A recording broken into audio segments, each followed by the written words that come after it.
ఈ ఎన్నికల్లో వైఎస్ఆర్సీపీ 123 నుంచి 141 సీట్లు సాధించడం ఖాయమని ధీమా వ్యక్తం చేశారు. వైఎస్ఆర్సీపీ ట్రేడ్ యూనియన్ అధ్యక్షుడు గౌతమ్ రెడ్డి తన మాయలు ఫలిస్తాయని ఆశిస్తున్న మాయల ఫకీరు చంద్రబాబుతో పాటు పవన్ కళ్యాణ్ పని అయిపోయిందన్నారు. ఎన్నికల సంఘాన్ని అడ్డుపెట్టుకున్న కూటమి కుట్రలను తిప్పికొడతామని హెచ్చరించారు గౌతమ్ రెడ్డి.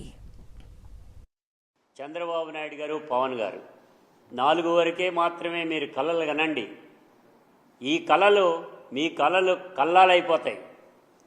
జగన్మోహన్ రెడ్డి గారి వెంట ఉన్నది, నడిచినది ఎస్సీ, ఎస్టీ, బీసీ, మైనారిటీ, మహిళా జనం యావత్తు కూడా ఆయన వెంట నడిచారు. కాబట్టే 4వ తారీఖున ప్రజ్వరిల్లబోతా ఉంది YSR Congress party.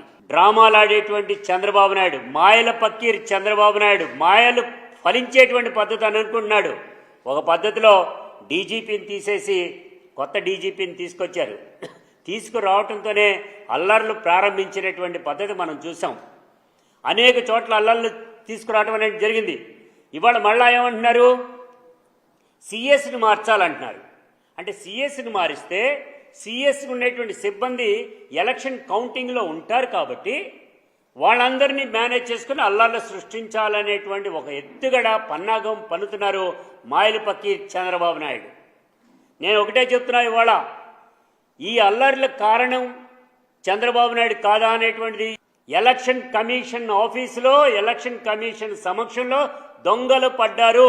Public document అనేటువంటిది చట్ట ప్రకారంగా బయటికి ట్యాంపర్ అయి బయటికి వెళ్ళకూడదు. బయటికి వెళ్ళినటువంటి దాన్ని సర్క్యులేట్ చేయకూడదు. బయటికి వెళ్ళినా సర్క్యులేట్ చేసినా నేరం. ఆ నేరం అయినప్పుడు ఇది సర్క్యులేట్ చేసినటువంటి లోకేష్ మీద ఎందుకు కేసు పెట్టేట్లా? రామకృష్ణారెడ్డి గారు వెళ్ళి అడ్డుకునేంత వరకు కూడా రిగ్గింగ్ జరిగింది కాబట్టి కామ్గా కూర్చున్నారు. ఏ టీడీపీ కార్యకర్త ఎవడో కూడా రీపోలింగ్ అడిగేటువంటి పరిస్థితి లేదు అనేటువంటి చెప్తున్నాం. మేము అడుగుతున్నాం, 64 చోట్ల మేము అడిగాం. 9 చోట్ల నీ రికార్డులన్నీ కూడా ఉన్నాయి. వీటన్నిటిపైన ఈసీ ఎందుకు స్పందించట్లేదంటే వాళ్లలోనే దొంగలు ఉన్నారు కాబట్టి వాళ్ళని కాపాడుతున్నటువంటి పద్ధతిలో ఇవాళ మాయల పక్కీర్ కానీ, పవన్ కళ్యాణ్ కానీ, చిన్నమ్మ కానీ ఉండేటువంటి పరిస్థితి దేశంలో ఉండేటువంటి ఎలక్షన్ కమిషన్ ఏదైతే ఉందో దండగా చేసుకున్నారు. కాబట్టి ఇవాళ ఇంత రకమైనటువంటి అరాచకాన్ని సృష్టిస్తున్నారు అనేటువంటి కూడా చెప్తా ఉన్నాం.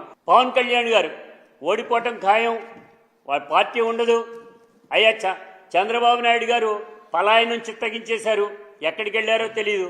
వెళ్ళినటువంటి ఆయన